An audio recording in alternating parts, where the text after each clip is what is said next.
is about proper body mechanics. So it's promotion of safety in the work field. So first and foremost, let me ask you this question. Do you feel discomfort every time that you lift your patients in the hospital? You, Miss Winnie? Sometimes, sir. Sometimes. How about you, Miss Lady Islito? Same, sir. Same. How about you, Jessa? Do you feel discomfort anytime that you lift patients, you position patients, and at the same time you carry on equipment that you use for patients' activities in the hospital? Do you feel the same? Yes, About your own? Yes, sir. Okay. So why is it we feel discomfort every time that we lift patients, every time that we move patients, every time that we do something that is related to patient care? Why is it like that? Because first and foremost, there is no proper body mechanics maintained by the healthcare practitioner. Do not maintain good positioning, good posture, because good posture might lead later on to good body mechanics. Okay? So it's promotion of safety in the work field. When I say safety, not only the safety of the patients, but as well the safety of the nurses and other healthcare practitioners. Okay? So what are our objectives before we discuss body mechanics? First and foremost, it's for you to define what is body mechanics.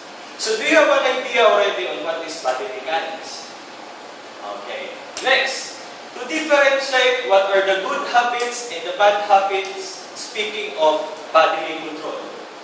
And lastly, the good tips on how to maintain good body mechanics. So first and foremost, let's define first what is body mechanics. Body mechanics is the use of one's body motion, okay? Or body to produce motion that is primarily number one, safe.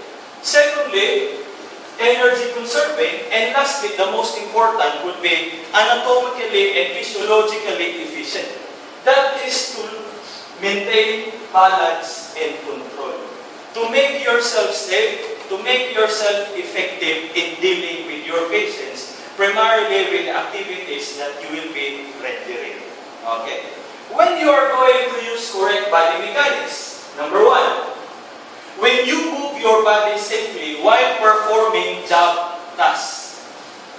The question goes like this. Are you moving your body safely whenever you as well move your patients? Yes. Okay. For what reason? To avoid injuries. And that is our primary concern. To avoid injuries in the both parties, the recipient and the giver of care. Next, to maintain your balance with the most efficient use of the body. What is the most used body or the body that you use most when you move your patients? Your extremities. What else? Your lower back. Remember that when you use your lower back, you will be straining more of your muscles. Okay? Next, prevent injury to yourself and others. This is what I mean. Okay? That you should not only be promoting safety to your patients, but as well to yourself and to others, the members of the healthcare team. So why is it we do maintain proper body mechanics? Number one, because good body mechanics conserves energy. Have you observed that? If you use proper body positioning, good posture, if you just maintain good body mechanics, you are thereby conserving energy. You will not be going back and forth on and off of the patient's bedside. Yes or no? Yes. Next, muscles work best when you use them correctly. As again mentioned previously, what are the muscles that are commonly used during lifting patients, positioning patients? One is Extremities. the muscles of the extremities. How about you, Miss Ira? Lower back. Lower back. How about you? Sir, lower extremities, sir. Lower extremities. But bear in mind, if ever you will use your lower back, do not overuse or overwork your lower back. Use your larger muscle groups instead. Next, lifting, pulling, and pushing are easier. Have you observed this? If you use body mechanics in lifting your appliance at home, then it would be a lot easier for you to arrange your appliances. Yes or no? Yes. Have you observed that?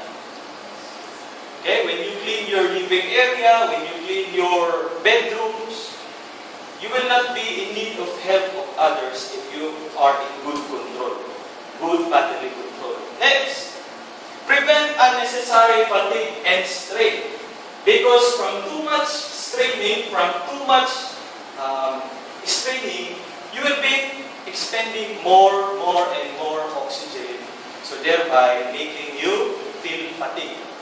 And besides to it, okay, you will be straining your muscles to the extent that it will be overworked at the same time damage. Next, prevent injury to yourself and others. This is always mentioned.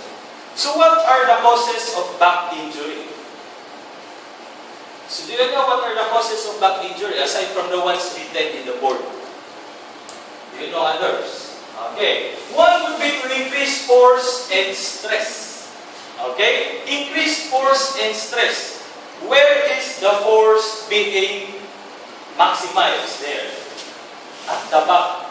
So remember, do not overwork your back, especially your lower back, because tendency would be to damage your spine.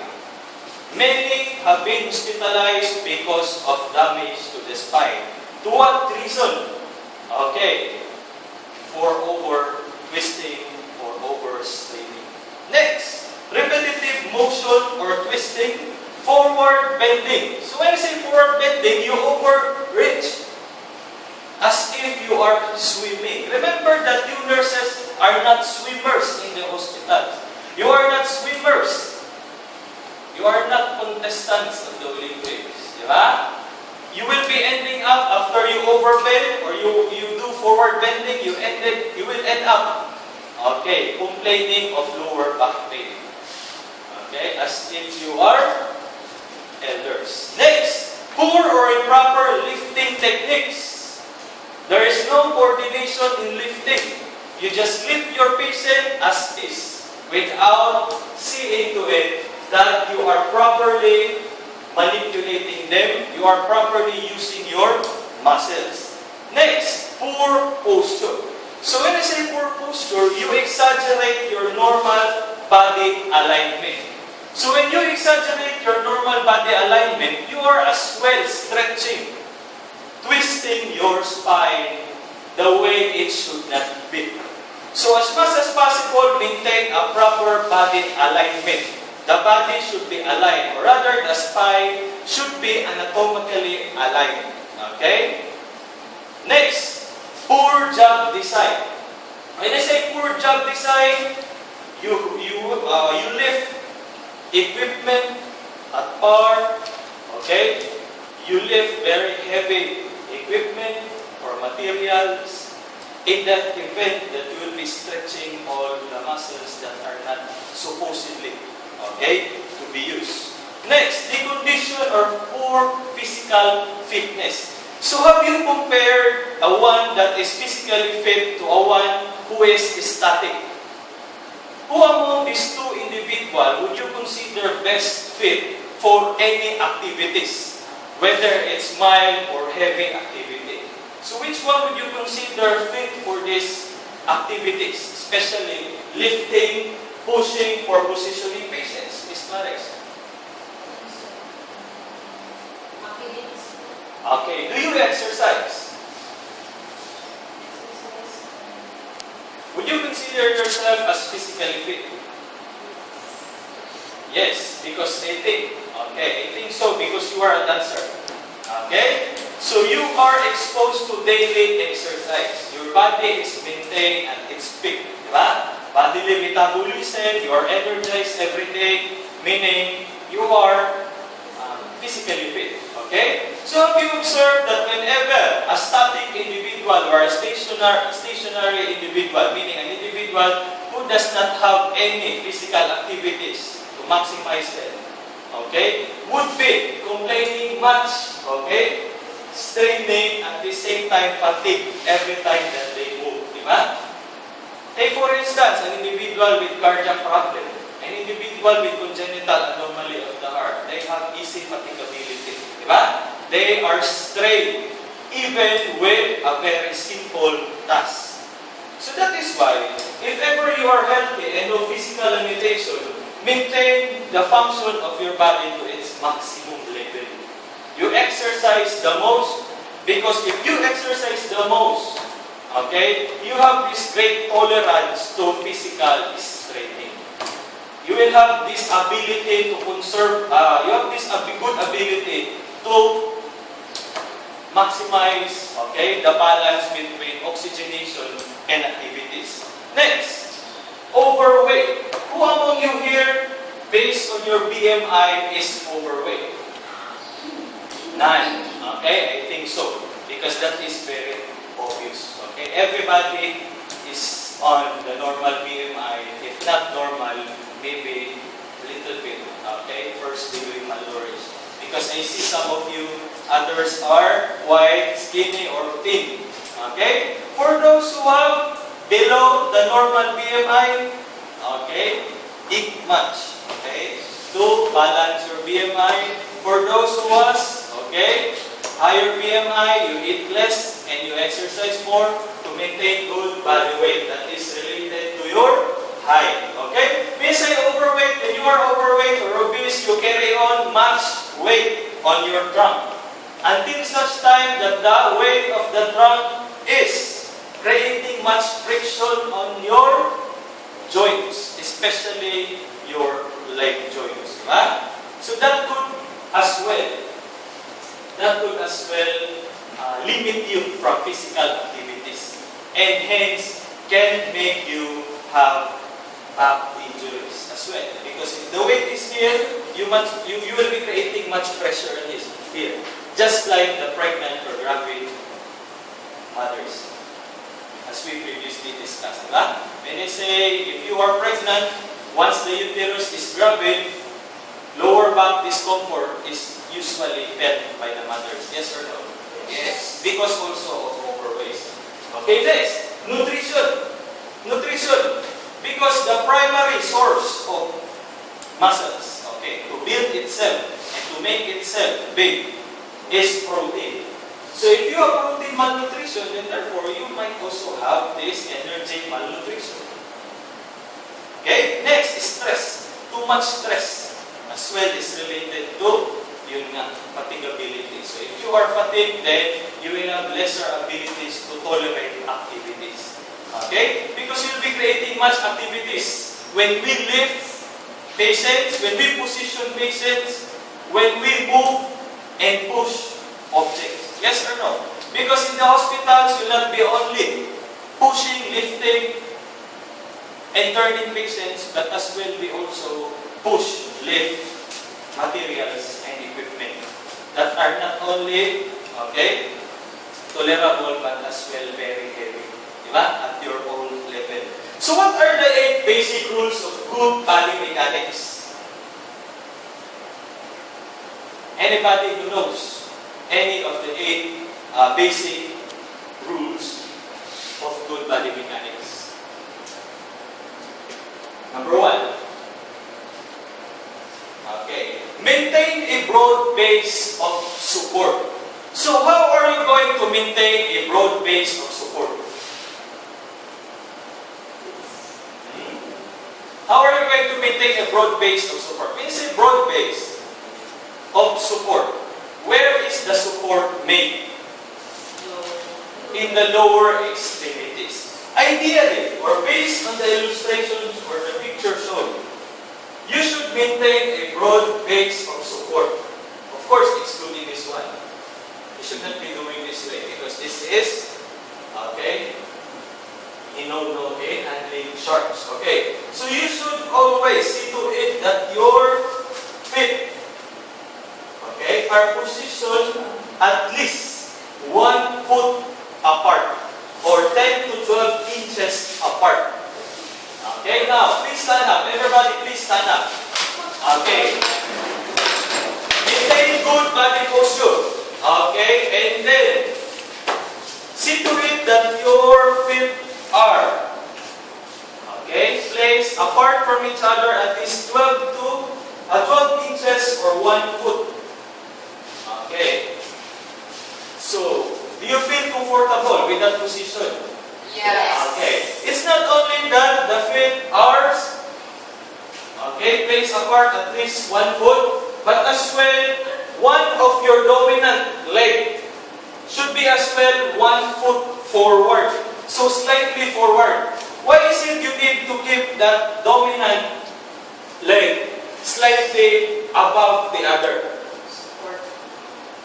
Okay, because you are not only maintaining good balance sideways, but you are also maintaining good balance front and back. So that would make your body posture more secure and sturdier, okay, for any activities. So maintain that. Okay, thank you so much for participating in that. Next, second rule. Okay, second rule, bend from the hips. See to it. You have to bend from the hips and knees to get close to an object. So you have to bend from the knees, okay, and hips. Because commonly, nurses and other healthcare practitioners always bend, not from the hips, not from the legs, but they bend or they lean forward. And that is very injurious on your part. Remember that this photo should be maintained. Okay? Remember what is this doing? What he is doing now? He is lifting the barbell, okay, in close contact.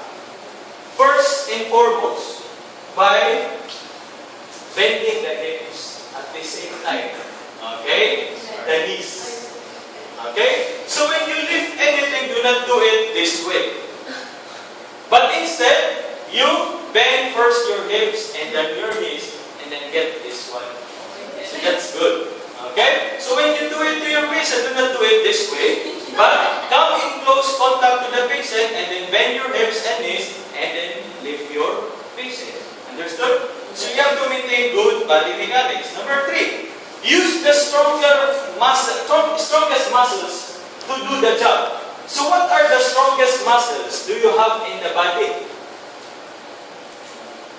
Aside from your tongue. Okay? You know what I mean? Anyway, that's a joke. Okay. So use the strongest muscle to do the job. So if this is strongest, they must be one of the biggest. So what are the biggest muscle groups in the body? They are the muscles found here. They are the muscles found here. They are the muscles found in your abdomen area. They are the muscles found in this, okay, the gluteal muscles. And of course, the largest among all would be the muscles of your thigh. So use the muscles of your thigh to lift patient, to push patient, okay, or to position or turn patient. Okay? That is why you really have to use your hips and your lower legs. Okay? Rule number 4. Okay. Use the weight of your body to help push or pull an object. Okay? Because if you will be doing this, it would be a lot easier for you to push anything without the help of the others. Because you are maximizing your bodily control. Next, number 5. Carry heavy objects close to your body as the one shown on the slide. You always carry an object close to your body. This is as well to have a good base or support. Because your body supports anything that you carry. Okay? Because if you do it this way, you carry an object away from your body, you are creating much tension on your upper extremities with the help of your lower back. Have you observed that anytime that you lift heavy materials or objects or equipment? But it is always straining on the back. Not only on the back, but on your neck. Generally on your spine. From cervical until the sacral spine. Next, rule number 6. Okay. Avoid twisting your body as you work. So are you doing this every time that you lift patient? You over twist. Okay. Do not over twist. Because in any way, you are not gymnasts. You are nurses in the hospitals. So do not over twist. Because when you over twist, you will be damaging your spine. Especially if twisting is combined with bending. illness in the hospital. So do not overstretch, do not overbend, for they might damage the muscles of your lower back, most importantly, your spine. Next, rule number 7. Okay, avoid bending for long periods of time. Okay, avoid bending for a long period of time. Again, for the reason that it may strain your muscle, it might injure your spine. Remember that in good or proper body mechanics, we are not only protecting our muscles, but first and foremost, we are protecting our spine and vertebra. Okay? Rule number 8, and the last rule, get help.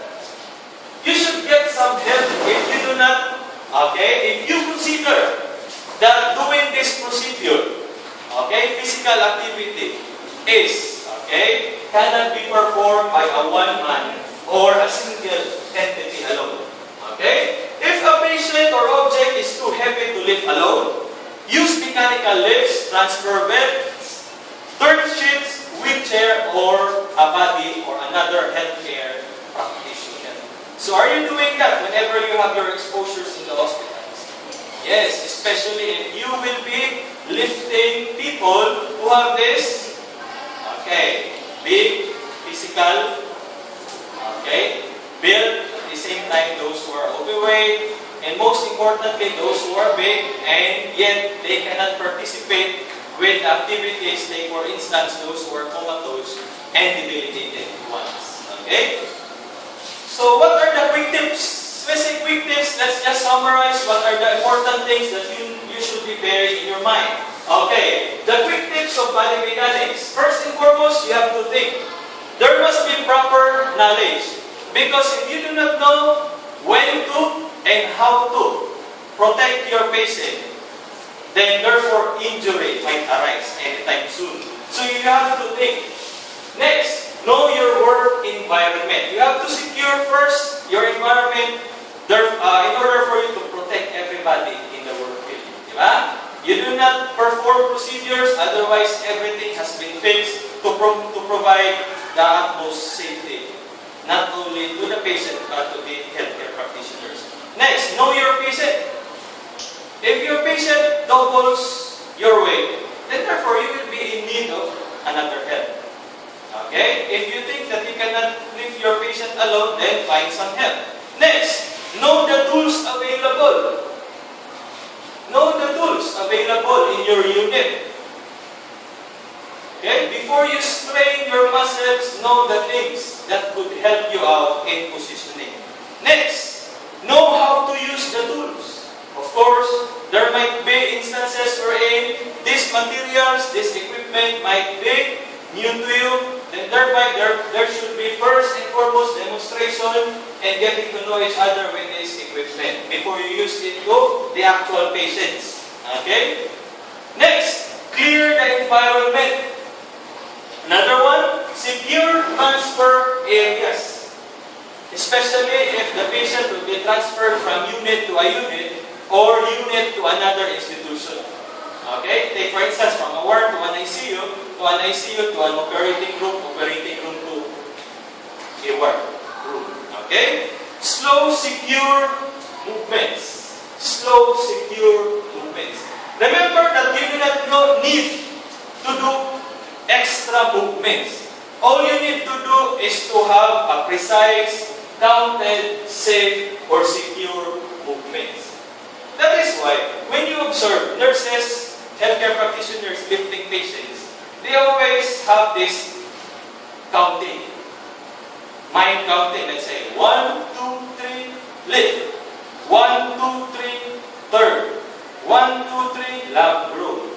They always do it precisely and accurately. Okay, next, get help. How many times did I emphasize to get help? I think this is the third one. Okay? You should get some help if you are in need of. Next, use assistive devices. The most common assistive device that we use would be the transfer belts at the same time.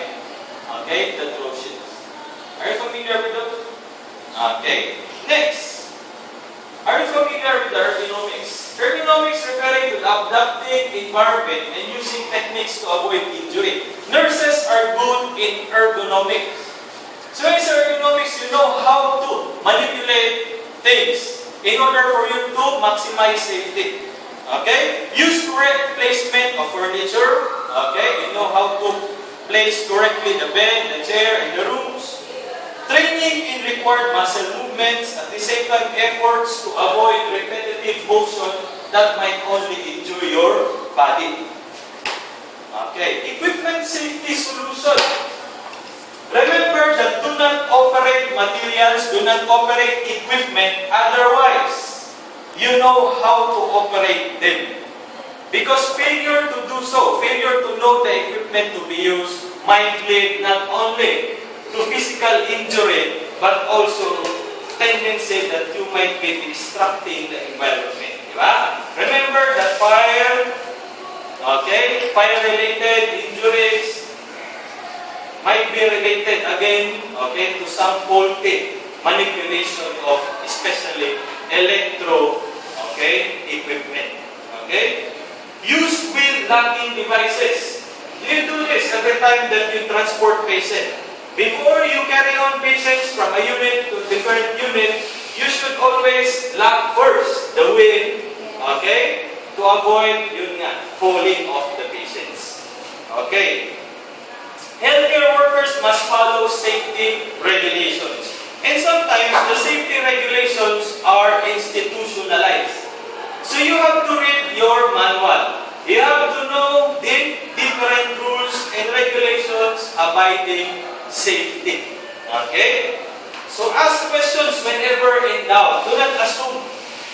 Okay? Show increased awareness when working around patients. You just have to leave patients while you are medicating. You medicate first your patient. Afterwards, you do another procedure. Do not do multitasking, for they might only injure one another. Next, exercise care while handling equipment. Okay? You have to see to it that the equipment is fully functional. Just like you. Whenever you do physical activity, first and foremost, you have to warm up your body. You have to stretch. You have to exercise. Okay? Because if you do not do so, you will be hearing later a sign of a sign of injury. Next, follow approved policies and procedure to create a safe environment. Okay? And lastly, it is your responsibility, guys, to protect yourself and the patient from harm and injury. So prevention protocol. Okay? Prevention protocols is saying, that keep muscles and joint flexible. You have to exercise to decrease your weight. Remember that the only key to keep your muscles and joint flexible is to exercise regularly. You nurses, are exposed on a daily basis to physical straining. Thereby, you should, get yourself some aid of physical activities to maximize the body's effort towards training. Next, stay in shape. Stay in shape, because if you are in shape, you are at least fit. Next, increase muscle strength. Remember that muscles might only hypertrophy or becomes big and stronger once you exercise. You keep your muscles in control of heavy materials, or at least regular exercise. Okay. Next, prepare for your job.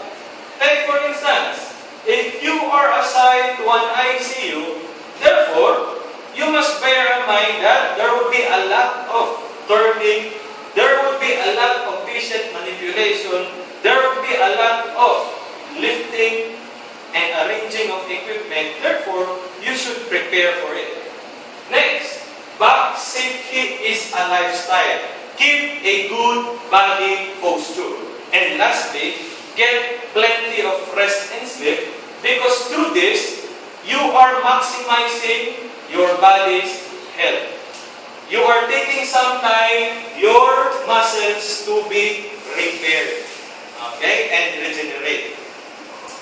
Interrupt stressful positions. Take some time to rest. Do not assume positions for longer span of time. Maintain good sitting posture. Now, I would like you, okay, to observe or maintain good sitting posture. Okay, everybody, please. Maintain a good sitting posture. So that's it. So if you will assume that for longer span of time, you are helping your body in general. Next, maintain good standing posture. Do not slouch. Okay? Perform back extension. You say back extension, you extend your back. By that means you are stretching as is your spine without causing too much pressure on it. Next, wear comfortable clothes to allow movements, free movements. That's why nurses do wear scrubs. Okay? Because they are considered to be comfortable in all activities. Next, healthy, balanced diet. A balance that is high in energy-giving foods. Let's say consume more in carbohydrates, consume more in proteins with lesser fats. Okay? Avoid being or becoming static or stationary. Exercise more so that you will have more tolerance to physical training. Okay? So do you have any question, guys, before we end up? So let's just have a quick review on the previous things that we discussed. How important is body mechanics? Okay. So remember that body mechanics is done because it is safe for you, it is energy conserving, and at the same time, it is anatomically and physiologically efficient in maintaining bodily control. Okay, thank you for listening, guys. Have a good day. Good night.